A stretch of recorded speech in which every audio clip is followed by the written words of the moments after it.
అందరికీ నమస్కారం. ప్రస్తుతం వేసవి తీవ్రత కనిపిస్తుంది. అనేక చోట్ల ఉష్ణోగ్రతలు పెరుగుతుండడంతో చాలామంది అల్లాడిపోతున్నారు. వేసవి వేడికి తోడుగా అనేక రకాల అనారోగ్య సమస్యలు చుట్టుముడతాయనేటువంటి ఆందోళనతో కనిపిస్తున్నారు.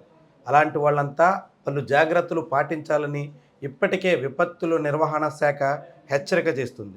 ఈ నేపథ్యంలో అసలు వేసవి కాలంలో వచ్చేటువంటి సమస్యలేంటి? ఈ సమస్యల నుంచి అధిగమించడానికి ఎలాంటి జాగ్రత్తలు తీసుకోవాలి? ఏ వయసులో ఉన్నటువంటి వాళ్ళకి ఎలాంటి జాగ్రత్తలు అవసరం? ఈ అంశాల మీద మనతో మాట్లాడేందుకు వైద్య ఆరోగ్య శాఖలో మెడికల్ ఆఫీసర్‌గా పనిచేస్తున్న డాక్టర్ అనూష ఉన్నారు. మేడంతో మాట్లాడదాం. డాక్టర్ గారు నమస్కారం. నమస్కారం అండి. డాక్టర్ గారు, ఈ ప్రస్తుతం వేసవి తీవ్రత చాలా ఎక్కువ కనిపిస్తుంది. ఇప్పటికే 40 డిగ్రీలు పైబడినటువంటి టెంపరేచర్ నమోదవుతుంది. అసలు ఎలాంటి జాగ్రత్తలు అవసరం అంటారు? ఎలాంటి సమస్యలు ఉత్పన్నమయ్యేటువంటి ప్రమాదం ఉంటుంది? ఎవరు ఎలాంటి జాగ్రత్తలు తీసుకోవాలంటారు? యాక్చువల్గా అయితే మనకి వేసవికాలం కొంచెం ఏప్రిల్ 15th నుంచి అట్లా స్టార్ట్ అవుతుంది. అప్పటి నుంచే మనకి సమ్మర్ హాలిడేస్ కూడా పిల్లలకి స్టార్ట్ చేస్తారు. కానీ ఈసారి ఎర్లీగా నాకు తెలిసిందైతే మార్చి 1 నుంచే మనకు కొంచెం తీవ్రత కనిపిస్తూ ఉందండి. నాకు ఓపీలో వచ్చే పేషెంట్స్ కూడా జనరల్గా డీహైడ్రేషన్తో ఏప్రిల్ మేలో వస్తారు. ఈసారి మాత్రం ఇప్పుడు మార్చి నుంచే స్టార్ట్ అయినాయి మనకి డీహైడ్రేషన్తో, హెడేక్ వీటితో వస్తున్నారు కంప్లైంట్స్. జాగ్రత్తలు తీసుకోవాల్సినవి ఏంటి అని అంటే, అన్ని రకాల వాళ్ళకి మనం కామన్గా చెప్పేది ఏంటి అని అంటే, ఫస్ట్ కామన్గా ఏదైనా పనులు ఉంటే ముందు ఎండొచ్చే లోపల ముగించుకోమని చెప్తాం. ఫస్ట్ మేజర్ మనం చేసుకోగలిగితే చేసుకోవాల్సినవి. లేదు పొరపాటున కనుక ఎండలోకి వెళ్ళవలసి వస్తే డార్క్ కలర్ క్లోత్స్ కాకుండా రెగ్యులర్గా క్లోత్స్ వాడమని చెప్తాం. అంటే వైట్ కలర్ పల్చటివి వాడాలి అని చెప్తాము. అవి వాటితో పాటు హెడ్కి ఏదో ఒకటి కాటన్ క్లాతింగ్ పెట్టుకోమని చెప్తామండి. ఎందుకు అని అంటే స్వెట్ ద్వారా వాటర్ ఎక్కువ బయటకు వెళ్ళిపోతూ ఉంటుంది. ఖచ్చితంగా వాటర్ బాటిల్ ఒకటి క్యారీ చేసుకోవాలి. ఏదో కొంచెం తాగాంలే అని కాకుండా దాంతోపాటు ఎలక్ట్రోలైట్స్, కొబ్బరి నీళ్ళు కానీ కొంచెం అట్లాగా ఓఆర్ఎస్ కానీ ఎట్లాంటివి వాడుతూ ఉండాలి. మనకి ఎలా తెలుస్తుంది వేసవికి మనం ఇబ్బంది పడుతున్నాం అంటే, సివియర్గా హెడేక్ స్టార్ట్ అవుతుందండి. నోరంతా ఎండిపోయినట్టు అనిపిస్తూ ఉంటుంది. అండ్ ఇంకొకటి ఏంటంటే కళ్ళు మంటలు స్టార్ట్ అయ్యి లైట్ ఫీవరిష్గా అనిపిస్తూ ఉంటుంది. సో దాన్ని బట్టి మనకేమవుతుందంటే మన బాడీ డీహైడ్రేట్ అవుతుందన్న విషయం మనకి మైల్డ్గా మనకే తెలుస్తూ ఉంటుంది. అలాంటప్పుడు కనుక ఎక్కడో చోట నీడ ప్రాంతానికి వెళ్ళిపోయి, అంటే ఏదైతే ఎండలో ఉన్నామో అక్కడి నుంచి కొంచెం నీడ ప్రాంతానికి వెళ్ళిపోయి, ఏసీలోకి వెళ్ళాల్సిన అవసరం లేదు, కూలర్ల ముందు కూర్చోవాల్సిన అవసరం లేదు. జస్ట్ ఎక్కడో చోట ఒక చెట్టు కింద అయినా సరే పర్వాలేదు, ఒక నీడ ప్రాంతానికి వెళ్ళి కాసేపు కొంచెం వాటర్ తీసుకొని కొంచెం సేపు కనుక రెస్ట్ తీసుకోగలిగితే సాయంకాలం వరకు మ్యాక్సిమం సెట్ అయిపోతుంది. ఇంట్లోనే కొంచెం గంజి కానీ అట్లాంటివి తాగగలిగితే, కొంచెం కొబ్బరి నీళ్ళు లేదా ఇంట్లోనే మామూలుగా నార్మల్ వాటర్ తాగి కొంచెంసేపు రెస్ట్ తీసుకోగలిగితే సెట్ అవుతుంది. లేదు అయినా కూడా మనిషికి సాయంకాలానికి ఫీవరిష్గా ఉండి వామిటింగ్స్ అవ్వటం కానీ అట్లాంటివి కనుక స్టార్ట్ అయితే కనుక వెంటనే హాస్పిటల్కి రమ్మని సజెస్ట్ చేస్తాం మనమైతే. ఒకవేళ హాస్పిటల్కి వచ్చిన తర్వాత మేము తీసుకునే జాగ్రత్తలు ఏంటంటే, బీపీ అవి కనుక నార్మల్గా ఉంటే రెగ్యులర్గా మేము కూడా వాటర్ తాగండి అని చెప్పి కొంచెం ఓఆర్ఎస్ అవి సజెస్ట్ చేస్తాం. లేదు ఇంకా సివియర్గా ఉంది అంటే కనుక మనకి ఇక్కడ ఐవీ ఫ్లూయిడ్స్ అవి ఏదైతే వాళ్ళకి అవసరమో దాన్ని బట్టి పెడతాం. మరి ముఖ్యంగా ఏంటంటే చిన్నపిల్లలు మెయిన్, చిన్నపిల్ల 5 సంవత్సరాల లోపల పిల్లలకి వాళ్ళకి వాటర్ తీసుకోవాలని కానీ అవన్నీ ఆడుతూ ఉంటారు ఎండలో. సో మెయిన్ వాళ్ళకి వచ్చేది ఏంటంటే డ్రైగా అయిపోతారు వాళ్ళు. చర్మం అంతా కూడా ఎండిపోయినట్టు అయిపోయి ముక్కులోంచి రన్నింగ్ వాటర్ అట్లా వస్తూ ఉంటుంది వాళ్ళకి ఈజీగా దెబ్బ పడే అవకాశం ఉంటుంది. 2-3 రోజులు ఎక్కువ కోలుకోలేరు వాళ్ళు. సో వాళ్ళకి ఏంటి అని అంటే బయటికి పంపించకుండా ఉండాలి ఫస్ట్ పాయింట్.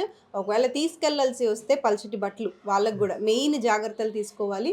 కొంచెం ఓఆర్ఎస్ కలుపుకునైనా కొంచెం తీసుకొని వెళ్ళాలి. మజ్జిగ కానీ ఏదన్నా సరే వాళ్ళకంటూ క్యారీ చేసుకొని బయటికి వెళ్ళాలి. బయట ఏంటి అని అంటే ఇంతకు ముందులాగా మనం బయటికి లేదంటే అది తిందాంలే అని అనుకోకూడదు. ఈ ఎండాకాలంలో జనరల్గా ఫుడ్ మనకి ఇప్పుడు మార్నింగ్ వండింది ఈవినింగ్కి పాడైపోయే అవకాశాలు చాలా ఉంటాయి ఈ టెంపరేచర్స్కి. సో ఫుడ్ కూడా మనం బాక్స్లో క్యారీ చేసుకెళ్ళిందైనా చూసుకోవాలి. బయట మ్యాక్సిమం ఫుడ్ అవాయిడ్ చేస్తే మంచిది. మెయిన్ ఏంటంటే ఎక్కువ ఆయిల్లో ఫ్రై చేసిన ఫుడ్స్ తీసుకుంటే దాహత ఎక్కువ అవుతుంది. మన డైజెషన్కి ఎక్కువ వాటర్ అవసరం అవుతాయి, బాడీకి కూడా కావాలి. కాబట్టి బ్లాండ్ ఫుడ్ కొంచెం తీసుకోగలుగుతాం. అంటే బయటకు వెళ్ళినప్పుడు అట్లీస్ట్ బయట మనం ఏదో ఒకటి తినేద్దాంలే అని అనుకోకుండా క్యారీ చేసుకోగలిగితే మంచిది. ఇంకొకటి ఏంటంటే బయట ఫుడ్స్ అవాయిడ్ చేస్తే మంచిది. మ్యాక్సిమం హార్డ్ ఫుడ్స్ కొంచెం అరగటానికి ఇబ్బంది అయినవి అవాయిడ్ చేసుకొని మ్యాక్సిమం కొంచెం మీరు అన్నం తినకపోయినా పర్లేదు లిక్విడ్స్ రూపంలో ఎక్కువ తీసుకున్నట్లయితే బాడీ డీహైడ్రేట్ అవ్వకుండా ఉంటుంది. మెయిన్ మనం కాపాడుకోవాల్సింది అదే. చిన్నపిల్లలు మెయిన్ వాళ్ళు ఏంటంటే వామిటింగ్స్ అయినాయి అంటే మళ్ళీ మనం రివైవ్ చేయడం కష్టం వాళ్ళని 2-3 డేస్ వరకు. పెద్దవాళ్ళం అంటే ఏదో ఒకటి తాగి కొంచెం ఎనర్జీ తెచ్చుకోగలుగుతాం. 5 years లోపల మాత్రం బయట మ్యాక్సిమం బిస్కెట్స్ చాక్లెట్స్ అయినా కూడా అవి కూడా అవాయిడ్ చేసుకోవాలి. ఎందుకు అని అంటే ఎక్కువ పెట్టడం. ఇప్పుడు బయటకెళ్ళి లేస్, కుర్కురేలు ఇవన్నీ తినేస్తారు మన వాళ్ళు పిల్లలు. దానివల్ల ఏంటి అంటే దాహత ఎక్కువ అవుతది. సో, సరిపడా వాటర్ డైజెషన్‌కి కావాలి. దానివల్ల వామిటింగ్స్ అయ్యే ఛాన్సెస్ ఉంటాయి. సో, అవి కూడా జాగ్రత్త పడాలి. మాక్సిమం బయట ఫుడ్ అవాయిడ్ చేసుకొని ఇంట్లో చేసుకోగలిగితే ఓకే. మంచిది. అది. ఓకే మేడం, మీరు చిన్నపిల్లల గురించి చెప్పారు, ఫుడ్ జాగ్రత్తలు చెప్పారు, అదేవిధంగా డీహైడ్రేషన్ కాకుండా తీసుకోవాల్సినటువంటి జాగ్రత్తల గురించి కూడా వివరించారు. అయితే ముఖ్యంగా వృద్ధులకు సంబంధించి అబోవ్ 60 ఉన్నటువంటి వాళ్ళందరూ కూడా వేసవిలో ఎలాంటి సమస్యలు ఎక్కువగా వచ్చేటువంటి పరిస్థితి ఉంటుంది? వాళ్ళు ఏ రీతిలో జాగ్రత్త పడాలంటారు మీరు? ఆ! వృద్ధులకొచ్చేసరికి మెయిన్ ఏంటి అనంటే, మనకి 50, 40 అబోవ్ వాళ్ళందరికీ డయాబెటిస్ గానీ, హైపర్ టెన్షన్ గానీ, గుండెకి సంబంధించిన ఇబ్బందులు కలవాళ్ళు మనకు కనిపిస్తా ఉంటారు. మాక్సిమమ్ ఆఫ్ ద పార్ట్ ఏదో ఒకటి ఉంటది పాపం వాళ్ళకి. సో, వాళ్ళు ఏంటి అనంటే, మెయిన్ వాళ్ళకైనా సేమ్ అండి వాటర్ తీసుకోవాలి. అసలు బయటకెళ్ళకుండా ఉండమని చెప్తాను నేనైతే ఈ ఎండాకాలంలో. ఎందుకు అనంటే, వాళ్ళు షుగరు, బీపీ వేసుకునే వాళ్ళు ఇన్సులిన్ తీసుకుంటారు. కొంచెంమంది షుగర్ టాబ్లెట్స్ తీసుకున్న వాళ్ళలో తొందరగా వాళ్ళకి షుగర్ డౌన్ అయిపోయే అవకాశం ఉంటది. బీపీ తగ్గే అవకాశం ఉంటది.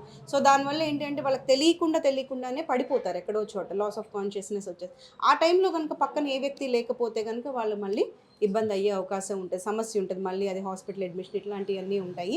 మాక్సిమం వాళ్ళు కూడా ఏంటి అనంటే బయట పదార్థాలన్నీ అవాయిడ్ చేసుకొని, మెయిన్ ఏంటి అంటే షుగర్ డోసేజ్ తీసుకునేటప్పుడు కూడా ఇన్సులిన్ కూడా ఏంటి అనంటే మరీ టూ మచ్ ఆఫ్ అమౌంట్ తీసుకోకుండా, అంటే బయటికి వెళ్తున్నారు కొంచెం దూరం మనం ప్రయాణం చేయాలన్నప్పుడు ఇన్సులిన్ డోసేజ్ కూడా చూసుకొని వాళ్ళకి తగ్గట్టు తీసుకోవాలి. లేదు అనంటే షుగర్ టాబ్లెట్స్ కానీ ఏదైనా కార్డియాక్ మెడికేషన్ అయినా సరే కొంచెం ఎంతో కొంత మనకి వాటి వల్ల కూడా డీహైడ్రేషన్ ఉంటది. ఏంటి అంటే ఆ ఎఫెక్ట్ బాడీ మీద ఉంటది కాబట్టి మెడిసిన్స్ వాడేవాళ్ళు ఎక్కువ జాగ్రత్తలు తీసుకోవాలి. ఇంకొకటి ఏంటి అనంటే వాళ్ళు మాక్సిమం వడగాల్పులకి తగలకుండా ఉంటే మంచిది. వడగాల్పులు ఏంటంటే ఎండైనా పర్వాలేదు, గాల్పు తగిలినప్పుడు తెలియకుండానే మనకేంటంటే తెలియకుండా డీహైడ్రేషన్ అవుతా ఉంటది. ఇంకోటి నిద్ర ప్రాపర్‌గా ఉండాలి. ఇప్పుడు నిద్ర లేకుండా 3:00కి, 4:00 లెగిసి లేదా 1 గంట వరకు పడుకునే వాళ్ళు ఉంటారు. అట్లా కాకుండా 8 అవర్స్ స్లీప్ కంపల్సరీ ఉండేటట్టు చూసుకోవాలి. మార్నింగ్ బ్రేక్‌ఫాస్ట్ ఖచ్చితంగా చేసుకునేటట్టు బ్రేక్‌ఫాస్ట్‌లో గూడా మరీ బయట పదార్థాలు అట్లా నూనెతో కాల్చినవి కాకుండా మంచివి తీసుకొని వెళ్ళగలిగితే మంచిది. ప్రాపర్ స్లీప్, ప్రాపర్ న్యూట్రిషన్ అన్నది దేనికైనా ఇంపార్టెంట్. ఈ ఎండాకాలంలో ఏంటంటే ప్రాపర్ హైడ్రేషన్ చాలా చాలా ఇంపార్టెంట్. ఎండ తగలాలి అని చెప్తాం జనరల్‌గా. యాహ్! 6, 7 మధ్యలో ఎండ, మళ్ళీ సాయంకాలం 4 నుంచి అప్పటి నుంచి ఎండ అయితే మంచిది. ఈ మధ్య కాలంలో ఉన్న ఎండని ముసలివాళ్ళైనా సరే, పిల్లలైనా సరే అవాయిడ్ చేసుకోగలిగితే మంచిది. ఇందాక మీరు కూడా కొంత ప్రస్తావించారు. దీర్ఘకాలిక సమస్యలు ఉన్నటువంటి వాళ్ళు, ముఖ్యంగా బీపీ, షుగరు ఉన్నటువంటి వాళ్ళు, వాళ్ళకి కూడా ఈ ఫుడ్ విషయంలో కానీ, లేకంటే డీహైడ్రేట్ కాకుండా తీసుకోవాల్సినటువంటి జాగ్రత్తల విషయంలో కానీ, ప్రత్యేకంగా ఏవైనా వాళ్ళు జాగ్రత్తలు పాటించాలంటారా? ఏ రీతిలో వాళ్ళు వ్యవహరించాల్సి ఉంటుందంటారు ఈ సీజన్ వరకు? ఈ సీజన్ వరకు ఏంటి అనంటే వైటమిన్ సి ఎక్కువ తీసుకోమని చెప్తాం. ఎందుకనంటే ఆరెంజ్ కానీ అట్లాంటిది ఇమ్యూనిటీ పెరుగుతది వాళ్ళకి. కొంచెం ఏంటి అంటే వైటమిన్ సిలో రెసిస్టెన్స్ ఉంటది. డిసీజ్ రెసిస్టెన్స్ ఉంటుందండి. సో, నిమ్మకాయ నీళ్ళు గానీ ఎక్కడికైనా వెళ్ళినప్పుడు ఆ వాటర్‌తో పాటు కొంచెం నిమ్మకాయ నీళ్ళు గానీ రోజు తాగగలిగితే వాళ్ళకి కూడా ఇమ్యూనిటీ పవర్ అనేది పెంచుతది వైటమిన్ సి. ప్లస్ ఏంటంటే డీహైడ్రేషన్‌ని కూడా కొంచెం తగ్గుతది. మనకున్న ఓఆర్ఎస్‌లో కూడా వైటమిన్ సి సిట్రేట్ ఉంటుంది. సో, అది కూడా ఏంటి అనంటే మనకి రోగనిరోధక శక్తిని పెంచుతుంది. అదొకటి.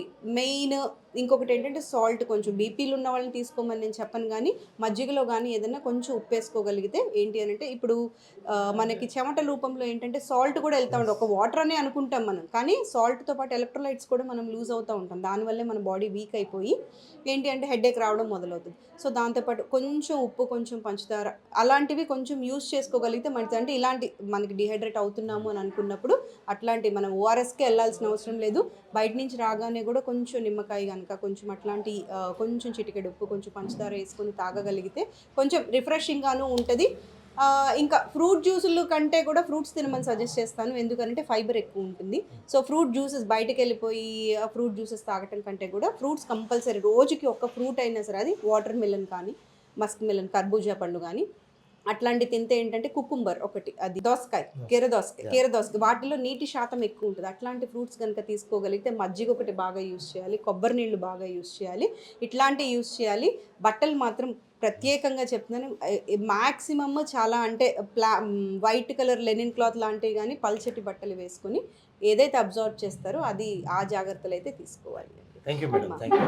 ఇది డాక్టర్ గారు చెప్తున్నారు. ఖచ్చితంగా ఈ రాబోయేటువంటి 3 నెలల పాటు వేసవి తీవ్రత చాలా ఎక్కువగా ఉంటుంది కాబట్టి అన్ని సెక్షన్స్ వాళ్ళు కూడా సరైనటువంటి జాగ్రత్తలు పాటించాల్సినటువంటి అవసరం ఉంటుందని చెప్తున్నారు. అది మనం వాడేటువంటి దుస్తుల నుంచి తీసుకునేటువంటి ఆహారం వరకు ద్రవ పదార్థాలు సహా అన్ని చోట్ల కూడా చాలా జాగ్రత్తలు పాటించడం ద్వారా వేసవి తీవ్రత నుంచి అందరూ గట్టెక్కేటువంటి ప్రయత్నం చేయాలనేటువంటి సూచనల్ని డాక్టర్ అనూష గారు చేస్తున్నారు.